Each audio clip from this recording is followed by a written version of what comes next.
2011년 9월 9일 하나님께서 주시는 말씀은 출애굽기 17장 1절에 7절입니다.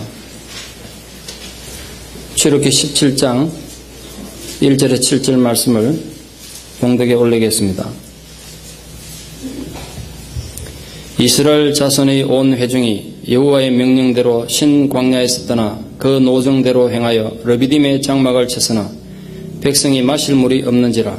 백성이 모세와 다투어 이르되 우리에게 물을 주어 마시게 하라. 모세가 그들에게 이르되 너희가 어찌하여 나와 다투느냐. 너희가 어찌하여 여호와를 시험하느냐. 거기서 백성이 목에 말라 물을 찾으매 그들이 모세에게 대하여 원망하여 이르되 당신이 어찌하여 우리를 애굽에서 인도해 내어서 우리와 우리 자녀와 우리 가축이 목말라 죽게 하느냐. 모세가 여호와께 부르짖어 이르되 내가 이 백성에게 어떻게 하리이까. 그들이 조금 있으면 내게 돌을 던지겠나이다. 여호와께서 모세에게 이르시되 백성 앞을 지나서 이스라엘 장로들을 데리고 나일강을 치던 네 지팡이를 손에 잡고 가라. 내가 호렙산에 있는 그 반석 위 거기서 내 앞에 서리니 너는 그 반석을 치라. 그것에서 물이 나오리니 백성이 마시리라. 모세가 이스라엘 장로들의 목전에서 그대로 행하니라. 그가 그곳 이름을 마사라 또는 머리바라 불렀으니 이는 이스라엘 자손이 다투었으며 또는 그들이 여호와를 시험하여 이르기를 여호와께서 우리 중에 계신가 안 계신가 하였음이더라. 아멘. 스베틀라는 희대의 독재자고 살인마였던 스탈린의 외동딸이었습니다. 아버지 스탈린으로부터 작은 참새라는 별명으로 불리며 무지 사랑을 받고 귀여움을 독차지했습니다. 그런데 그녀가 10대 중반 사춘기 때 그녀 6살 나이 때 엄마가 죽었었는데 병으로 죽은 줄 알았던 엄마가 아버지 학대를 견디다 못해 자살한 걸 알게 됩니다. 그때부터 아버지와 원수가 됩니다. 아버지 괴롭히려고 아버지가 싫어하는 일만 골라 했습니다. 스탈린은 지금 러시아 최고의 권력자입니다. 러시아인들의 입장에서도 유대인들은 껄끄러운 존재인데 이 딸이 아버지 괴롭히려고 10대 후반의 어린 나이에 유대계인 시나리오 작가였던 알렉세이 카플레르와 사랑에 빠져서 아버지를 아주 극도의 분노로 몰아냈습니다. 아버지가 당연히 반대했겠죠. 그래서 이 카플레르를 체포하다가 총살시키려고 몇 번 시도했는데 딸이 극도로 반응하는 바람에 죽이지 못하고 결국 시비리아로 유형을 10년이나 보내야 했습니다. 그러면 좀 정신 차릴 줄 알았는데 이번엔 또 다른 유대인인 그레고리 모로조프와 결혼하겠다고 나섰습니다. 아버지가 얼마나 힘들었겠어요. 딸을 때리고 감금하고 별짓을 다 했지만 아버지에 대한 복수심이 불탔던 딸이 아버지 몰래 1945년 모로조프와 결혼을 했습니다. 그리고 아들 요시프까지 낳았어요. 영어 이름은 조셉인데 억지로 결혼했으면 잘 살아야 되는데 애 낳고 3년 만에 또 이혼합니다.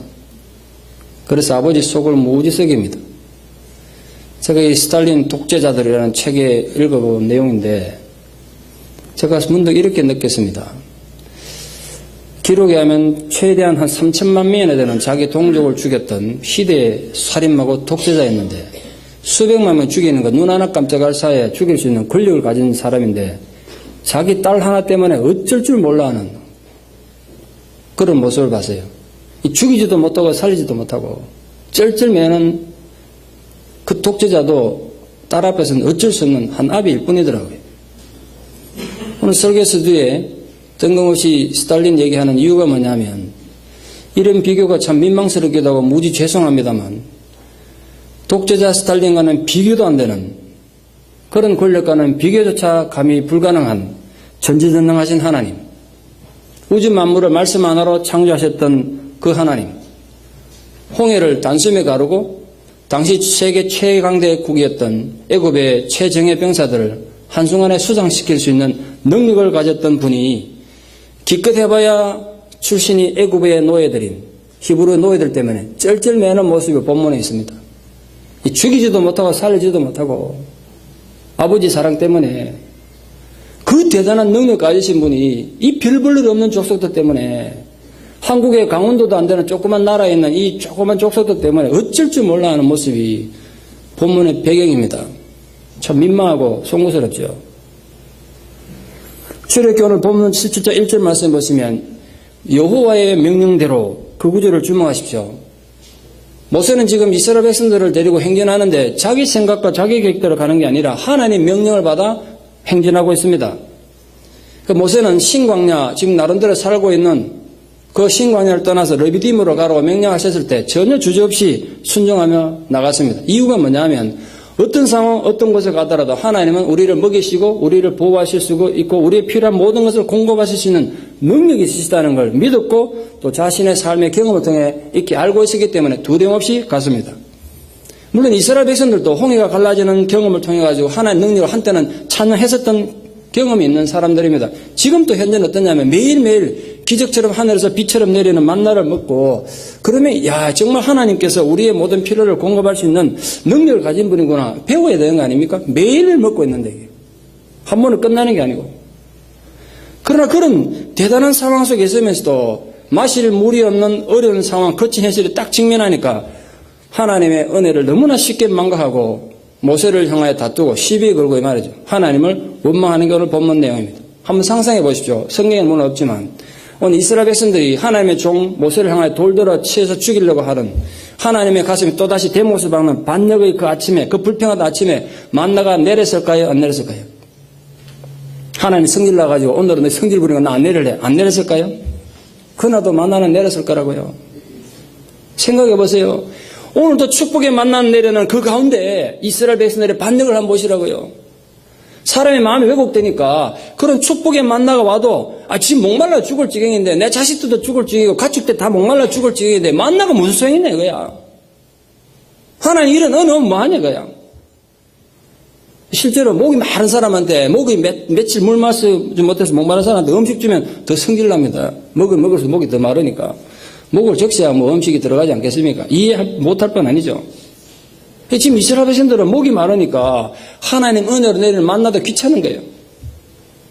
그런 은혜 필요 없고 자기들의 지금 목마른 것만 해결해 주면 그게 누구든 하나님보다 더 중요하게 섬기겠다는 자세입니다.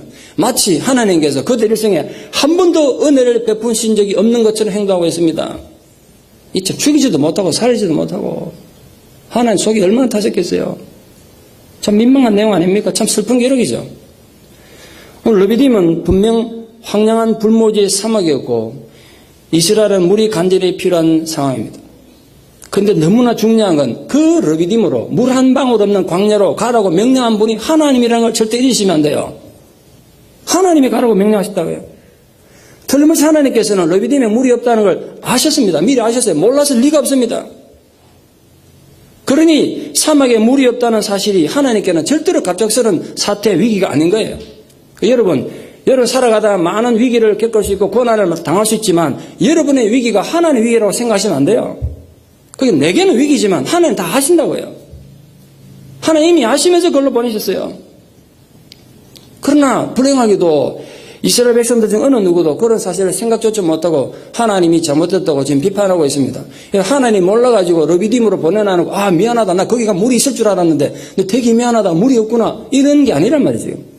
처음부터 아시고 보냈다는 거예요. 지금 이스라엘은 마음속에 불신앙이 가득 차가지고 하나님 인도를 받아서 하나님의 명령대로 길을 걸어가고 있으면서도 하나님 인도하심을 못 믿고 있습니다. 본문 7절 말씀 보시면 이스라엘 백성들의 모든 불평과 원망의 원인이 한마디로 기록되어 있습니다. 이렇게 되어 있습니다. 여호와께서 진짜 우리 중에 계신가 아니 계신가? 하나님이 진짜 있나 이거야. 하나님 계시면 우리에게 왜 이런 어려움이 있냐 이거죠.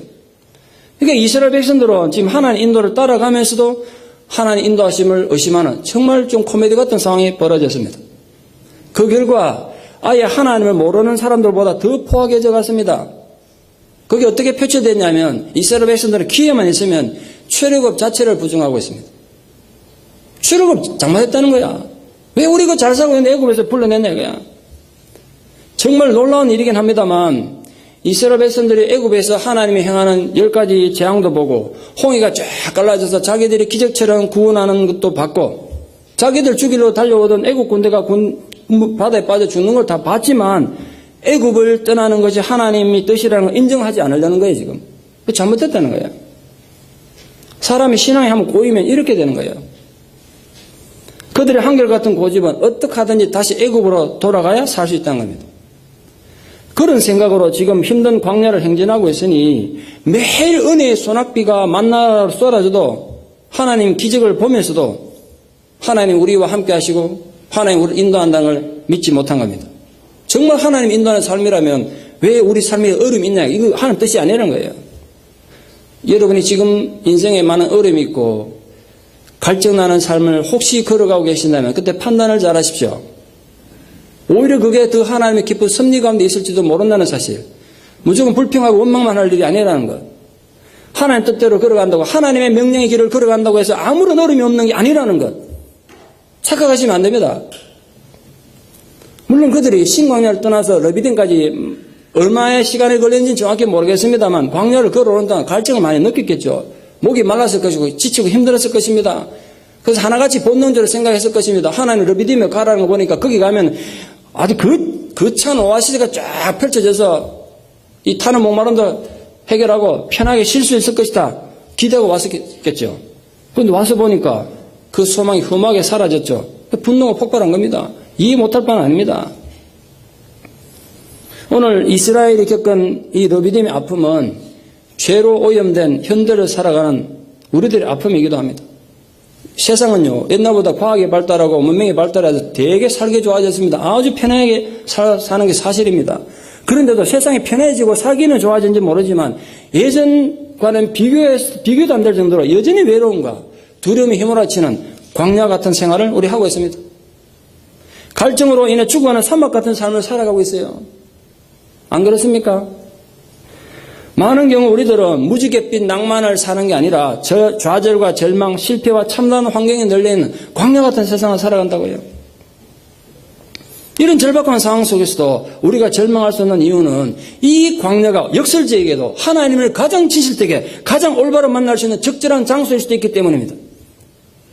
만약 지금 여러분들이 좌절과 절망이 있고 괴로움과 고뇌가 있고 갈증을 시달리는 광야 같은 현실을 살더라도 절대로 원망만 하며 시간을 허비하지 마시기를 바랍니다. 왜냐하면 지금도 살아 역사하시는 하나님을 찾으십시오. 정말 역설적이지만 물이 없는 광야, 우리가 겪는 고통, 절망은 우리 성도들에게 죽음과 원망의 땅이 아니라 하나님을 가장 절실히 만나서 넘치는 위로를 받을 수 있는 곳이기 때문에 그렇습니다. 지금 여러분이 가장 극한의 상황에 처해 있다면 가장 진실되게, 가장 절실하게 하나님 만날 수 있는 상황이라고요. 다른 것이 의지할 게 없으니까 가장 절실하게 하나님을 붙잡을 수 있는 그 위로의 시간일지 어떻게 하냐 말이에요. 오늘 이 주일 아침에 바로 그 위로의 하나님을 만나고 돌아가는 정말 복 있는 분들 되기를 축원합니다. 여러분 산업 현장으로, 여러분 가정으로, 여러분 눈물 나는 현장으로, 아 그래도 하나님 나와 함께 하시는구나, 그 위로를 받고 돌아가십시오. 또다시 불평하고 원망하는 백성들에 딱 둘러싸인 이 불쌍한 지도자 모세를 한번 보십시오. 눈여겨보세요. 인간적으로 보면 모세는 얼마나 위대한 민족의 영웅입니까? 대충 엎드려 보세요. 얼마나 대단한 사람인가. 자신의 민족을 노예에서 자유를 얻도록 인도한 구세주입니다. 그게 하나만 해도 대단한 거 아닙니까? 홍해가 가로막혀가지고 그들이 몰살당할 절체절명의 위기에서 어쨌든 구원 얻을 수 있는 방법을 제시한 탁월한 지도자였습니다. 물이 있어서 마시지 못해 고통받을 때도 모세가 나서서 기도하더니 그들의 문제를 단번에 해결해 줬습니다. 게다가 가지고 난 식량이 떨어져가지고 200만 명이 아사 직전에, 죽음의 직전에 하나님 앞에 기도하더니 기적적인 방법으로 배고픔을 해결해 주었습니다. 이런 지도자가 요즘 만약 있으면 한국에서 요즘 한창 인기 있는 안철수 씨는 비교도 안 될 정도로 인기를 누리지 않았겠습니까? 그런 모세인데도 불구하고 돌아오는 건 원망과 불평뿐이었습니다. 오늘은 그냥 원망이 아니고 본문에 보니까 불평이 보통된 차원이 달라요. 성난 군중들이 돌로 쳐 죽이겠다고 벌떼처럼 모세에게 지금 달려들고 있습니다. 여러분이 만약 모세 입장이라면 그런 상황에서 어떤 마음이 들겠습니까? 제가 묵상해 봤습니다. 이 모세도 인간인데 되게 사람들 이런 사람 이런 마음이 들 거라고요. 아니 이런 배은망덕한 인간들이 있나? 내가 저희들 위해서 지금까지 얼마나 수고했고 눈에 보이는 업적이 얼마나 큰데 이럴 수가 있나? 이런 괘씸한 인간들 이제 나도 모르겠다. 너희들끼리 잘 먹고 잘 살아라. 한번 잘 해봐라. 그리고 난 내 갈 길 간다. 그러고 가지 않았겠어요? 우리 같으면 그럴 텐데 모세는 안 그랬더라고요. 모세는 끊임없이 불평하는 백성들에게 한 번도 자기 업적을 덜먹인 적이 없습니다. 죽을 때까지 덜먹이지 않습니다. 자기가 얼마나 그들 위해서 희생했는지도 한 번도 떠벌린 적이 없습니다. 지금도 이 위기를 어떻게 해결했는가 보십시오. 그는 그 군중들의 야유 속에서도 한마디 대꾸하지 않고 단지 하나님 앞에 나아가 기도했을 뿐입니다. 자신을 둘러싸고 있는 모든 위기와 갈등을 하나님께로 가져갔습니다. 자기에게 반기를 드는 사람들과 싸우지 않았어요. 그들에게 항변하지 않았습니다.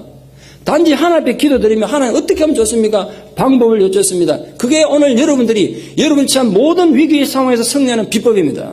오직 하나님께로 가지고 가십시오. 이런 문제를. 사람과 싸우지 마십시오. 사람을 찾아가서도 해결하려고 하지 말고 하나님께 가져가서 하나님 어떻게 하면 좋겠습니까? 나는 할 방법을 모르겠습니다. 오늘 모세가 그러지 않습니까? 하나님 나는 이 백성이 어떻게 해야 될지 모르겠습니다. 자기 연약함을 그렇게 표현한 거예요. 모세를 보면 우리가 세상 깨닫게 되는 교훈이 있습니다. 누구나 그럴 수 있는데 살다 보면 내 주위에는 아무도 나를 알아주는 사람 없고 완전 사면초가 그런 상황이 있더라도 우리를 향하여 하늘 문은 항상 열려있다는 사실. 그걸 잊지 맙시다. 우리도 모세처럼 어떤 상황 또 어떤 위험한 위기에 몰리든지 하나님께 직접 호소하는 그래서 하나님의 그런 능력의 사람, 기도의 사람 되기를 축원합니다. 모세는 돌에 맞아 죽을 뻔했지만 성경에 보면요. 스데반 집사님은 진짜 돌에 맞아 억울한 죽임을 당했습니다. 근데 문제는 중요한 건 그런 억울한 상황에서도 그런 죽어가는 상황에서도 그 사람들 원망하지 않고 하나님의 신실한 믿음에 기도하면 죽어갔어요.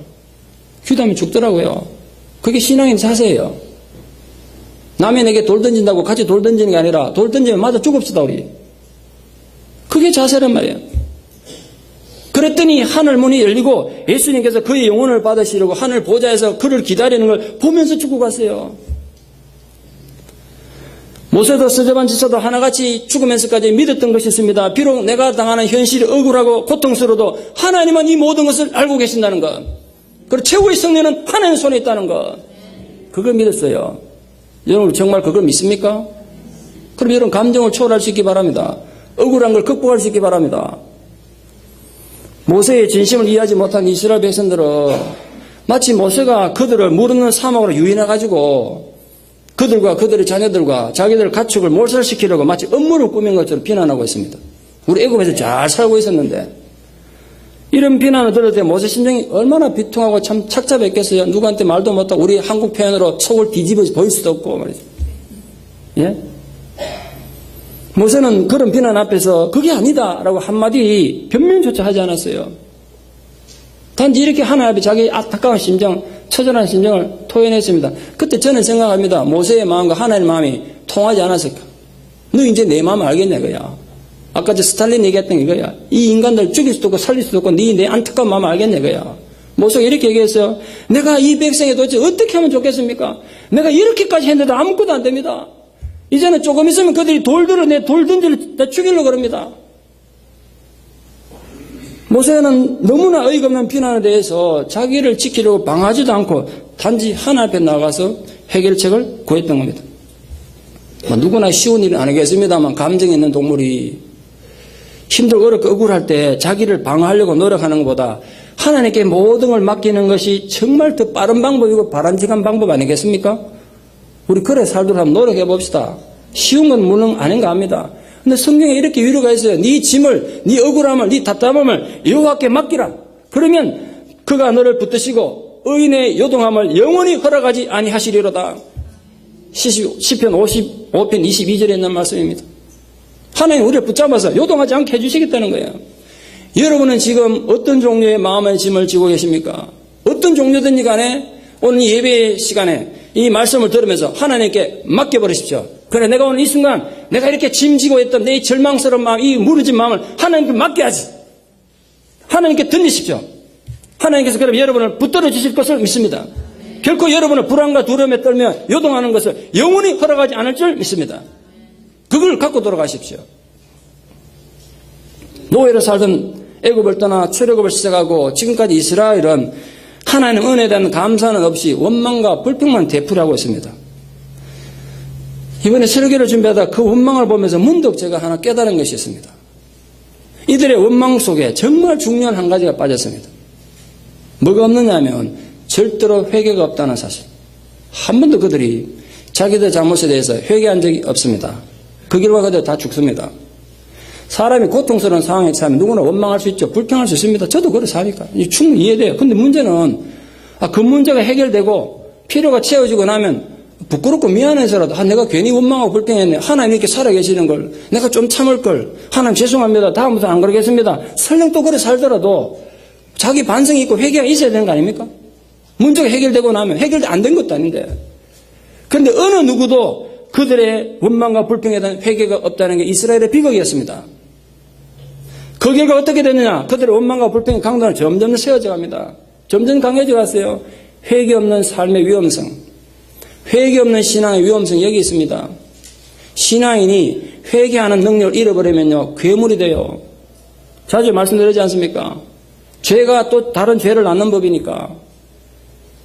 벤자민 프랭클린이 그런 말을 했습니다. 만족할 줄 모르는 사람에게는 어떤 의자도 편안치 않다. 비유적인 표현입니다만 상당히 의미 있는 말 아닙니까? 만족했으면 어떤 의자에 앉아도 안 편해. 회개가 없었던 이스라엘은 그들의 실패에서 아무런 교훈도 얻지 못했고 그 결과 회개가 없었기 때문에 어디에서도 만족할 줄 모르는 괴물 같은 존재들이 되고 말았습니다. 그 결과 광야에서, 축복의 광야에서 다 죽었습니다. 이스라엘 백성들의 주기 전 원망과 불평을 보면서 그들 민족의 집단적인 상처를 봤습니다. 집단적인 상처. 내적 추위에 대한 부분입니다만 오늘 제가 그걸 집중적으로 다루지는 않겠습니다만 몇 년 전에 제가 성인아에 대해서 설교한 적도 있습니다만 그걸 좀 다시 떠올려 주기 바라고, 그들은 오랜 세월 노예로 살았습니다. 그러니까 올바른 인격 형성을 받을 기회도 없었고 상황이 안 됐겠죠. 노예가 무슨 인격 형성을 했겠어요. 그러니까 아비가 노예로 취급받고 노예로 생각하고 노예로 살면 자식을 노예처럼 생각하고 노예처럼 대우합니다. 안 그렇겠어요? 상황이 노예인데. 그럼 그 밑에 자식은 아버지로부터 노예 취급받고 노예의 생각을 갖고 살았으니까 그 자식에게 또 노예처럼 생각하면서 영향을 줬겠죠. 그게 지금 수백 년입니다. 그 이스라엘 민족이 되풀이되는 불평과 원망을 보면서 이스라엘 민족을 한 인간에다 비유해 보니까 상처입은 인간의 특징이 그대로 다 있더라. 그게 상처입은 인간. 제가 묵상하면서 떠올린 몇 가지만 좀 요약해서 말씀드립니다. 길게 설명 못 드리지만 첫 번째 특징이 뭐냐면요, 상처 많은 사람 특징 인내가 없어요. 참지 못합니다. 두 번째로 불안한 걸 또 못 참습니다. 자기 기분 좋을 때는 좋은데 불안하면 참지를 못해요. 세 번째로 감정이 폭발하면 스스로 통제를 못합니다. 시한폭탄이야. 터지면 감동해야 돼요. 옆에 있는 사람 다치죠. 그러니까. 마지막 네 번째, 늘 후회합니다. 아, 나 그때 그러지 말걸. 그걸 할걸. 끌끌 걷다가 죽습니다. 상처 많은 사람 특징. 그래서 특징이 끌끌입니다. 이런 상처에 조종당하고 있는 이스라엘은 조금만 얼음 생기면 원망하고 불판이고 거기 있어요. 상처가 하나도 치유 안 된 거야, 지금. 노예의 삶은 늘 빼앗기는 삶이기 때문에 그래. 늘 긴장된 삶입니다. 삶이 안정이 없어요. 수백 년을 그래 살았는데 그들 상처가 하루아침에 치료될 리가 없죠. 치료금 했지만 그들 삶의 패턴, 사고의 방식이 쉽게 안 바뀌는 거예요. 우리 마찬가지입니다. 우리가 은혜를 받고 구원을 받아서 구원받은 백성이라 이 주일아침 예배에 왔지만 우리 성격이 쉽게 바뀌는 게 아니라고요. 내 패턴이 쉽게 바뀌지 않는다고요. 휴가라고 노력하셔야 돼요. 여러분 정말 치유되고 자유롭게 살고 싶지 않습니까? 늘 상처 속에 똘똘 뭉쳐서 비참하게 살고 싶습니까? 하나님 여러분들이 자유롭고 편안하게 정말 행복하게 살기를 원하십니다. 잊지 마십시오. 하나님 여러분이 행복하기를 원하십니다. 근데 그 행복은 어디서 오느냐? 내 내면의 상처가 치유됨으로써 내 내면에서 우러나는 거지 밖에서 오는 게 아니란 말이에요. 이스라엘에는 내면에 평화라는 게 하나도 없었어요. 여전히 안에는 노예밖에 없었어요. 늘 불평이 원망이고 불안하고 화내고 그래 살았어요.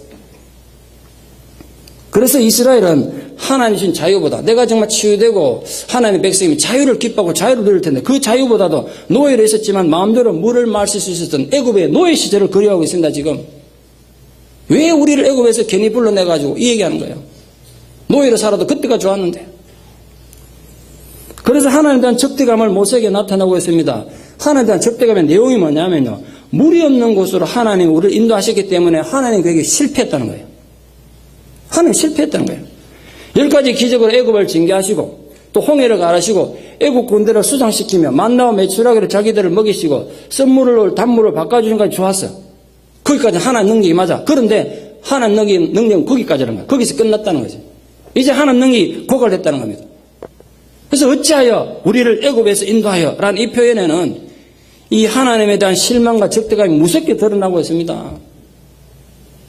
이제 하나님 계획이 실패했으니까 이제 자신들이 자기 계획 짜고 자기 인생을 인도할 거니까 하나님 방해하지 말고 무조건 자기들 그에게 동조해야 된다는 거죠. 그런데 너무나 놀랍게도 이스라엘 백성들의 끊임없는 불평과 원망에도 불구하고 하나님께서 왜 저주하지 않으시고 오히려 그들의 투정을 받아주신 이유가 뭘까요? 왜 하나님은 만나의 기적이 계속되는 상황에서도 하나님을 인정하지 않고 불평하는 이 괘씸한 인간들을 처벌하지 않고 그냥 두시나요? 하나님 기름 부음 받은 종 모세를 향해서 돌들을 쳐 죽이려고 하는 그런 긴급한 상황에서도 왜 책망조차 하지 않으시고 징계도 안 하시고 오히려 그들의 요구를 들어주시고 필요를 채워주신 이유가 도대체 뭘까요?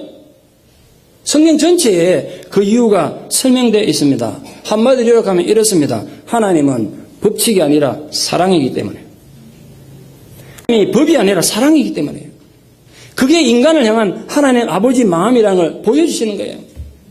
인간들 생각해 보면요, 이스라엘 백성들은 뭐 정치적 자유 독립은커녕 하나님 언약의 자녀가 될 자격이 전혀 없습니다. 누가 봐도 그렇잖아요. 하나님 자녀들 자격이 없어.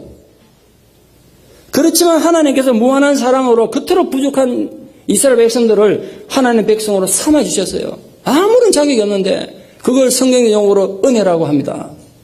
그게 은혜예요. 그래서 오늘 우리에게도 희망이 있는 겁니다.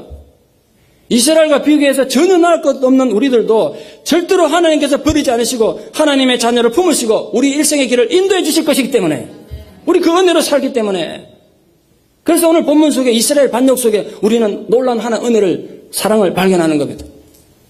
우리는 흔히 이스라엘 백성들이 배은망덕하고 하나님의 불충한 모습 보고 욕하기 쉽습니다. 아니 어떻게 인간들이 이렇게 배은망덕할 수 있나. 그렇게 대단한 기적 앞에서 우리는 한 가지 기준만 봐도 열심히 하면 잘생길 텐데 어떻게 인간이 이토록 어리석을 수 있는가, 불평하고 있는가 비난하기 쉽습니다. 그런데 여러분 한 번만 생각해 봅시다. 우리는 어떻습니까? 우리들의 삶은 불평하는 이스라엘과 비교해서 낫다고 생각하십니까? 제가 100번을 고쳐 생각해도 우리도 나을 게 하나도 없습니다. 더하면 더했지 덜하진 않잖아요. 시침이 뚝 떼고 있으면 모를 것 같습니까? 다 하신다고요. 그분은. 우리 다 알아요. 우리 다 똑같아요. 그 인간의 마음속에는 너나 없이 근본적으로 하나님 구원을 믿지 않고 자기 욕심대로 살려고 하는 이 죄성과 고집, 아집이 있습니다. 이놈 아집이 누구나 있다고요. 그 고집은 없어도 좀 인간답게 살 텐데. 결국은 얻은 결론은 이겁니다. 오늘도 우리가 이렇게 예배 자리에 나와서 하나님 은혜 받는 거룩한 백성들처럼 폼 잡고 앉았습니다만 결국은 우리가 잘나서 여기 온 게 아니고 하나님의 오래 참으시는 사랑 때문에 아직도 믿음의 자리, 예배 자리에 머물러 있는 줄 믿습니다. 그러니까 여러분 잘난 척 할 필요 없어요. 내가 오늘 그래도 예배 자리에 나온 거예요. 하나님 은혜 때문이거나 그거 하나만 깨닫고 돌아가도 오늘 수지 맞은 거예요. 수지 맞은 거예요. 교회 나올 때는 부부싸움 하다 나왔다면 상관없어요. 돌아갈 때는 그래도 내가 오늘 하나님 은혜로 예배 드리고 돌아간다. 이게 믿으세요. 하나님 열심 때문에 우리 사는 거예요, 사실은. 만약 하나님이 성질 급한 우리 인간들 같거나 여러분 잘 아는 그리스 로마 신화에 나오는 그 질투심 많은 신 많잖아요. 그런 신들 중에 한 분이었다면 우리는 벌써 옛날에 다 죽었습니다. 그 중에 박 목사 제일 먼저 죽었겠죠. 우리 다 죽었어요. 그러나 이렇게 믿음 없고 불순종한 인간들을 참으시고 타일러서 하나님 자녀 삼으시려는 아버지 마음 때문에 광야의 이스라엘도 오늘 우리들도 살아남은 거 아닙니까? 그 변명할 수 있습니까? 보잘것없는 이스라엘을 가꾸기 위해서 또 우리들을 양육하기 위해서 고생하신 하나님 마음을 좀 이해하고 기억하십시오. 끊임없이 거짓을 행하고 불평하는 우리들을 향한 하나님 아버지 마음이 어떤지를 시청각 자료를 통해서 보여주신 게 오늘 본문이라고요. 제발 너희들이 내 마음 좀 알아서 나와 아름다운 관계를 맺자고 초청하시는 하나님, 그게 우리 아버지 하나님이세요. 그게 은혜입니다. 오늘 우리도 우리를 향해서 계속 하시는 하나님의 은혜와 사랑을 부디 잊지 않는 그 하나님의 마음을 발견하는 마음이 청결한 분 되기를 축원합니다. 마음이 청결한 자는 복이 있나니 저희가 하나님의 자녀라 일컬음 받을 것이요. 그때 우리 하나님 자녀가 되는 거야. 하나님 나를 향한 하나님 아버지 마음을 그때 이해하니까. 천국을 보는 거 아니겠습니까 그때. 오늘 목이 마른 이스라엘 문제를 하나님께서 어떻게 해결하셨는가 살펴봅시다. 본문 5절 말씀 보시겠습니까? 여호와께서 모세에게 이르시되 백성 앞을 지나서 이스라엘 장로들을 데리고 나일강을 치던 네 지팡이를 손에 잡고 가라. 하나님께서는 모세에게 백성들이 돌 던져 너 죽이려고 그러고 너를 욕하더라도 백성들로부터 멀어지지 마라 그러셨어요. 전 이번에 이 본문을 다시 은혜 받았어요. 처음에 내가 별것 하나 지나가다가 다시 묵상하는데 그게 가슴에 와 부딪혔어요. 아, 여기에 중요한 삶의 원리가 있고 목회의 원리가 있구나. 여러분, 사람이 감정이 있는 동문이라 자기 싫어하는 사람 곁에 가고 싶습니까? 쳐다만 가면 여러분 비난하고 욕하는 사람 가고 싶습니까? 가기 싫어. 멀리 떨어진다고. 그래요.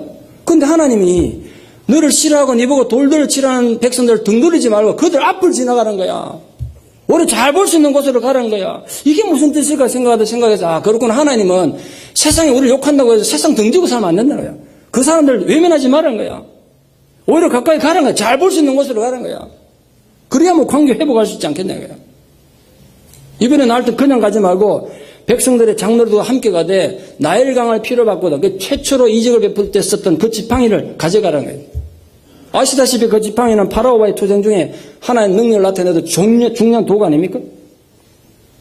하나님께서 왜 그 지팡이를 들고 백성들 보기에 지팡이 들고 가라고 하셨느냐? 분명히 이유가 있어요. 지금 이스라엘은 하나님의 능력이 원래 있는 분 맞는데 다 소모돼가지고 이제는 자기들에게 마실 물 하나조차 해결할 수 없는 분이라고 생각한 겁니다. 이제 하는 능력이 다 됐다는 거예요. 그때 하나님께서 모세 보고 그 지팡이를 딱 들고 가게 해가지고 하나님의 능력은 예전이나 지금이나 동일하다는 걸 백성들에게 보여주신 거예요. 그래서 그들이 아무리 광야에서 목이 말라도 죽음 직전이라도 그들의 생존의 근거는 바로 하나님이시란 걸 깨닫게 하신 겁니다. 아마도 이 사건이 호레산 근처에서 일어난 것 같습니다. 하나님이 어떻게 모세에게 응답하셨는가 보십시오. 하나님께서는 모세에게 물을 찾으러 가라고 지시하신 곳이 호렙산입니다. 호렙산이 어떤 곳입니까? 모세가 최초로 하나님을 만나고 소명을 받은 곳입니다. 그래서 역사 속에 굉장히 중요합니다. 바로 그 하나님을 처음 만나던 그곳에서 하나님께서 기적을 보이시겠다는 건 내가 처음부터 애굽을 인도해서 약속의 땅으로 가나안 땅으로 인도하려는 하나님의 계획이 절대로 지금까지 변하지 않았다는 모세 본인에게도 보여주는 거예요. 너도 흔들리지 말라는 거야. 이곳에서 너와 내가 처음 만났지 않느냐. 그때 하나님 여전히 살아계신다. 그래 말씀하신 거예요.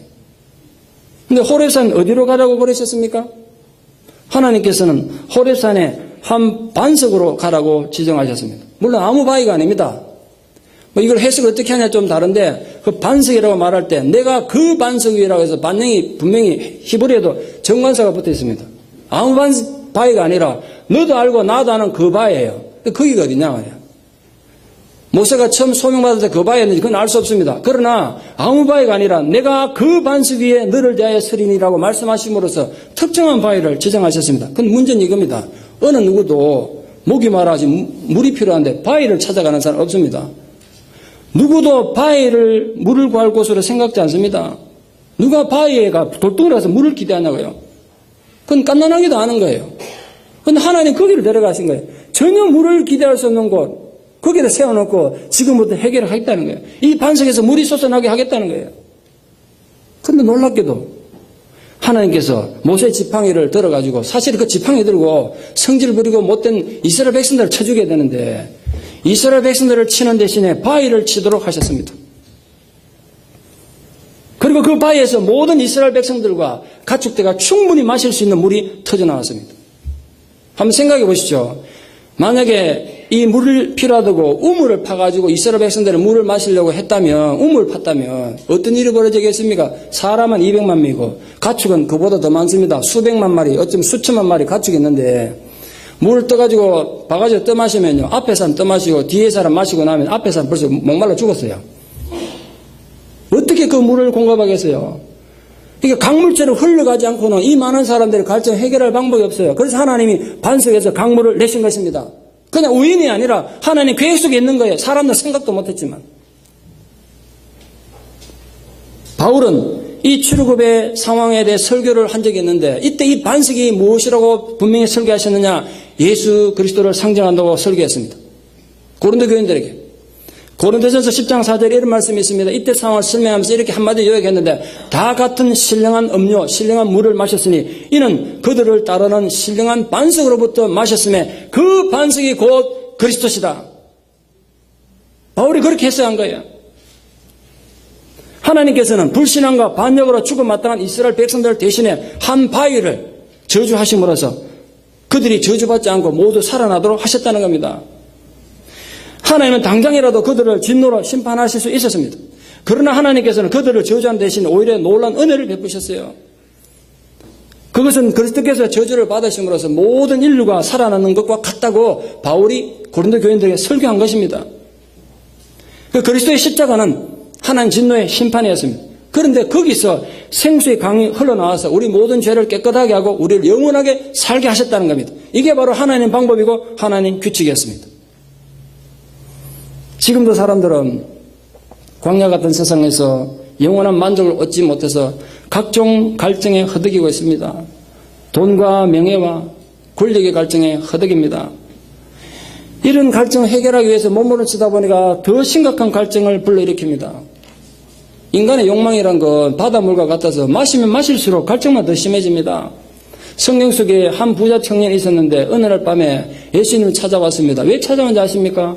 그는 부자였습니다. 부족한 게 없었어요. 그러나 그 내면에 해결되지 않는 인생의 갈등이 있었기 때문에 예수님 찾아온 거 아니겠어요? 우리도 마찬가지입니다. 그렇다면 우리 인생의 그 갈증을, 여러분이 가진 온갖 종류의 갈증을 진정으로 해결할 수 있는 방법이 뭐겠냐 말이에요.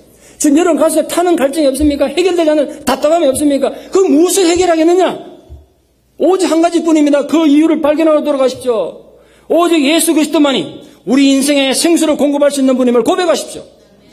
참으로 인생이 필연적으로 겪어야 되는 여러 가지 종류의 갈증을 해결할 수 있는 분은 오직 예수 그리스도 한 분뿐입니다. 내 안에 예수 그리스도가 살아있으면 사는 거고 없으면 목말라 죽는 거예요. 그리스도가 주시는 물은 모든 일을 만족시키는 샘물이며 영원 일 속에서 샘솟는다 그랬습니다. 다시는 목마르지 않는다 그러셨어요. 우리가 잘 알고 있듯이 히브리인 중에 히브리인이며 율법으로는 부족함이 없는 바울이었지만 명예와 권력의 갈증을 해소할 수는 없었습니다. 그랬던 그가 예수 그리스도를 만나고 나서 모든 욕망을, 모든 지식을, 자기의 모든 기득권을 배설물로 여기고 인생의 목마름을 완전히 해결받았던 거 아닙니까? 여러분은 지금 어떤 목마름으로 고통받고 있습니까? 그것이 어떤 정도든지 간에 부디 그 타는 목마름이 예수 그리스도의 생수로 인해 해결되는 감격을 누리는 구체적인 은혜가 여러분 속에 임하는 이 복된 아침 되기를 진심으로 축복합니다. 코텔리아 클라크는 흑인이며 맹인이었습니다. 1950년대, 60년대 흑인이며 맹인으로 미국을 산다는 건 무척 힘들었을 것입니다. 살아갈 방법이 막막했던 그는 테네시주 내시빌이 고향이었는데 자기 고향 길거리에 앉아서 모자 내놓고 기타 치고 노래 부르며 먹고 살던 노숙자 가수였습니다. 음악성이 있었나 봐요. 자기가 직접 노래를 작곡해서 이렇게 불렀는데 근데 이 노래가 길거리에 거지가 부른 노래가 어떻게 인기를 끌어가지고 가수로서는 최고의 명예인 그래미상까지 받는 인류 가수가 됩니다. 대단한 사람 아닙니까? 그러니까 이제 시간이 많이, 이제 돈을 많이 벌었지 않겠습니까? 인류 가수가 됐으니까. 그런데 그렇게 부자가 되고 난데도 그는 시간만 하면 자기 고향 내시빌로 와서 길거리에 모자를 놓고 노래를 불렀습니다. 돈을 벌기 위해서는 아니었습니다. 절대로. 그가 이렇게 고백했습니다. 내 자신이 한때 목마른 인생이었듯이 지금 목이 마른 밑바닥 인생들과 함께 호흡하기 위해서라 그랬습니다. 그의 음악은 박수를 받기 위한 것이 아니라 낮은 데로 내려앉아서 인생의 목마른 고통 중에 있는 이웃들의 슬픔과 고통을 표현하는 것이 자기 노래의 목적이라고 그랬습니다. 62살에 자기 집에 불이 나는 바람에 안타깝게 생을 마감했습니다만 그가 그렇게 불의의 사고로 죽을 때까지 이웃의 아픔을 위한 목이 마른 자들을 위한 노래는 계속됐습니다. 한 번은 그가 기자들과 인터뷰하는 중에 이렇게 얘기한 적이 있습니다. 당신 왜 그렇게 부자인 가수가 길거리에 앉아서 거지처럼 노래합니까? 물었을 때 이렇게 말했습니다. 그렇게 하는 것이 예수님의 마음을 조금이라도 실천해 보이는 것이기 때문에 이렇게 말했어요. 흑인이며 맹인이며 노숙자로서 진정 목마른 인생이었던 그가 예수 그리스도를 자기 마음에 모시고 나니까 그 목마름이 해결되는 축복을 느끼고 보니까 그걸 이웃들과 나누고 싶어서 그렇게 살았다는 거예요. 비록 우리가 고통스러운 현실에 직면하여 어떻게 문제를 해결할지 알 수가 없고 상황은 점점 힘들어져 간다 해도 하나님께는 반드시 해결책이 있음을 믿으십시오. 여호와는 나의 목자시니 내가 부족함이 없으리라는 다윗의 고백처럼 우리가 하나님을 굳건히 붙잡고 살기를 축원합니다. 우리 인생이 이스라엘이 목마름에 고통 중에 있을 때라도 그 상황이 어쩌면 정말로 하나님께서 나의 공급자가 되심을 내가 믿고 있는지 테스트 기간일지 모른다고요. 내가 지금 테스트 받고 있는지 모른다고요. 사랑하는 성도 여러분, 우리가 부자가 된다고 해도 또는 권력을 거머쥐고 명예를 얻는다고 해도 내 안에 예수 그리스도가 없으면 우리 내면에 타는 갈증은 절대 해결될 수 없습니다. 우리 현대인들 보세요. 얼마나 불행하게 사는가. 그래서 이 현대인들을 이렇게 한마디로 좀 표현하고 싶습니다. 목이 마른 사람들. 그게 현대인들의 특징 아니겠습니까? 한마디로 요약된 거 아닙니까? 목이 마른 사람들. 그게 오늘 설교 제목입니다. 지금 목이 마른 분들 없습니까? 이 설교를 듣는 여러분 중에는 타는 목마름의 고통 속에 신호하고 계시는 분 없습니까? 부디 생수에 거론되시는 예수 그리스도를 찾으십시오. 오늘도 주님께서는 영육의 갈증으로 시달리는 여러분들을 간절히 초청하고 계십니다. 수고하고 무거운 짐진 자들아 다 내게로 오라. 내가 너를 쉬게 하리라. 이 하나님 유로 앞에 부디 나오십시오. 이스라엘이 출애굽에 직면했던 현실은 고달픈 여정과 물 없는 광야였습니다. 우리들 현실이 또한 그럴 수 있습니다. 그러나 그 모든 현실을 부디 믿음의 눈으로 바라볼 수 있기를 바랍니다. 그런 고난의 현실은 우리를 절망의 나라로 떨어뜨리는 장애물이기보다는 내가 지금 상황이 힘들고 어렵기 때문에 하나님을 더욱 의지하게 만들려는 하나님 은혜의 선물일 수 있음을 믿으십시오. 하나님께서는 반석에서 샘물을 나게 하심으로써 이스라엘의 목마름을 해결해 주셨습니다. 이제 이스라엘은 그런 걸 통해서 야 진짜 우리가 이 세상의 목마름 해결하고 내 문제를 해결할 분은 내 인생의 유일한 해답은 하나님뿐이구나. 이걸 깨달아야 하지 않습니까? 우리도 출애굽한 이스라엘 백성들처럼 거친 광야 같고 물이 없어 목이 말라 죽을 것 같은 갈증으로 이 세상을 살아가는 피곤한 여행될 수도 있습니다. 하지만 하나님께서는 척박하고 메마른 현실을 살아가는 우리에게 날마다 새로운 힘과 용기를 허락해 주셨습니다. 바로 우리에게 영생의 샘이 되신 예수 그리스도를 통해서 그렇게 하신 것입니다. 그러므로 사랑하는 성도 여러분, 광야 같은 세상에서 헛된 욕망을 채우는데 급급하지 말고 먼저 참 생명의 근원 되신 예수 그리스도를 굳게 붙잡기를 축원합니다. 그래서 함께 소리 높여 찬양할 수 있기를 바랍니다. 오 놀라운 예수 내 주 참 능력의 주시로다. 큰 바위 및 안전한 그곳으로 내 영혼을 숨기시네. 힘차게 찬양합시다. 기도드리겠습니다. 하나님, 크신 은혜와 사랑을 진실로 감사드립니다. 광야 같은 인생, 목마른 인생이라 우리가 때로는 지치고 너무 마음이 상하여 하나님 향하여 원망도 많이 해보고 불평도 많이 했지만 그럼에도 불구하고 하나님은 우리를 저주하지도 징계하지도 않으시고 또 찾아오셔서 우리의 필요를 채우시고 우리 아픔을 어루만져 주셨습니다. 지금 우리 마음이 답답하여 타는 목마름 속에 고통받는 분들이 있습니까? 주님 이 시간 직접 찾아와 주셔서 그 목마름을 해결하여 주시옵소서. 돌처럼 굳어진 우리 마음이 정말 주님 안으로 그 속에서 생수가 터져나오는 감격이 우리에도 있게 하여 주시옵소서. 우리 영원한 생수 되신 예수 그리스도를 우리 가슴에 깊이 붙잡음으로써 우리가 모든 종류의 갈증으로부터 참된 자유를 누리는 은혜가 있게 하여 주시옵소서. 예수님 이름 받들어 기도드리옵나이다. 아멘.